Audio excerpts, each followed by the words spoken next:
Good morning students. Good morning students. बच्चों, आज हम पाठ 6 संगति का प्रभाव पढ़ने जा रहे हैं।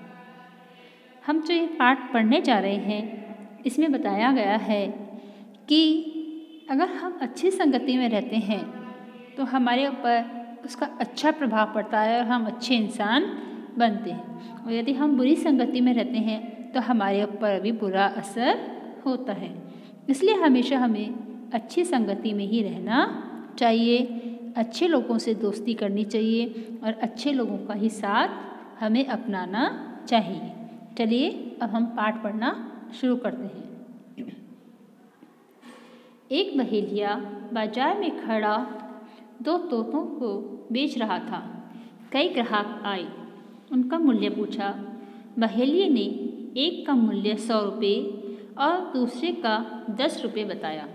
ग्राहकों ने बहेलिये से कहा, जब दोनों तोते देखने में एक जैसे हैं तो इनके मूल्यों में इतना अंतर क्यों है? बहेलिये ने उत्तर दिया, इन दोनों को अपने साथ ले जाइए, तभी इसका अंतर मालूम हो सकेगा। वहाँ से एक धनी व्यक्ति गुजर रहा था। उसने कुछ सोचकर दोनों तोतों को खरीद लिया। उसने दोनों को 2 अलग अलग पिंजरों में रखा और पिंजरों को अलग अलग स्थानों पर टांग दिया। अगले दिन सुबह वह धनी उठा तो पहले 100 रुपये वाले तोते के पास गया।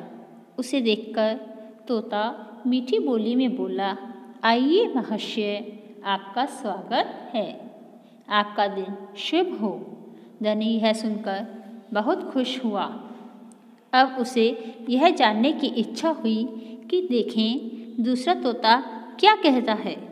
वह दूसरे तोते के पास पहुंचा, पर यह क्या, वह तोता तो उसे देखते ही चीख चीख कर कहने लगा, अरे इसे मारो, लूट लो इसे।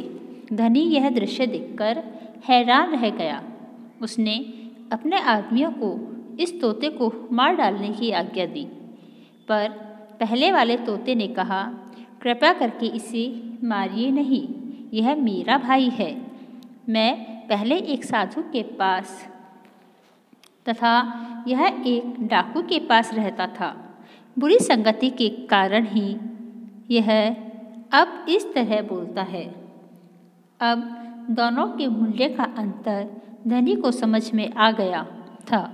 जो व्यक्ति जैसी संगति में रहता है वैसा ही बन जाता है।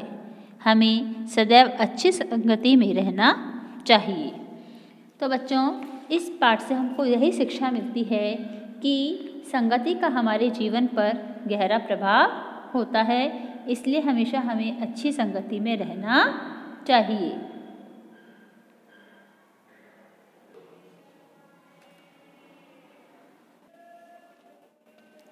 बच्चों, अब हम चैप्टर का बुक वर्क करने जा रहे हैं। सबसे पहला है हमारा किसने कहा, किससे कहा।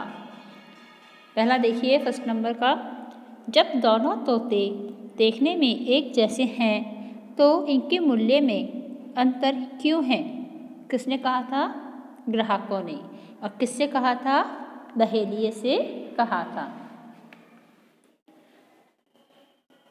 नंबर 2 पर देखिए, इन दोनों को साथ ले जाइए, तभी अंतर मालूम हो सकेगा। किसने कहा था? ये बहेलिये ने कहा था। और किससे कहा था? ग्राहकों से कहा था। आइए महाशय, आपका स्वागत है, आपका दिन शुभ हो। किसने कहा था? पहले तोते ने। और किससे कहा था? सेठ से कहा था। अरे इसे मारो, लूट लो इसे, यह दूसरे तोते ने कहा था और सेठ से कहा था। इसके बाद है हमारा लेखन कार्य। आपको नीचे शब्द दिए गए हैं, इनको 4-4 बार सुंदर सुंदर राइटिंग में लिखना है।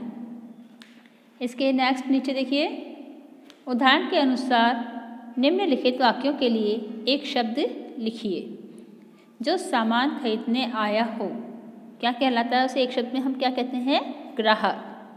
खा पर देखिए, जिसके पास धन अधिक हो या जिसके पास अधिक धन हो उसे हम क्या कहते हैं? धनवान कहते हैं या धनिक कहते हैं। ग पर देखिए, जो पक्षियों को जाल डालकर पकड़ता हो क्या कहलाता है? वह बहेलिया। तो इस प्रकार हमारा बुक वर्क भी कंप्लीट हो गया है और कल हम इस चैप्टर के क्वेश्चन आंसर करेंगे।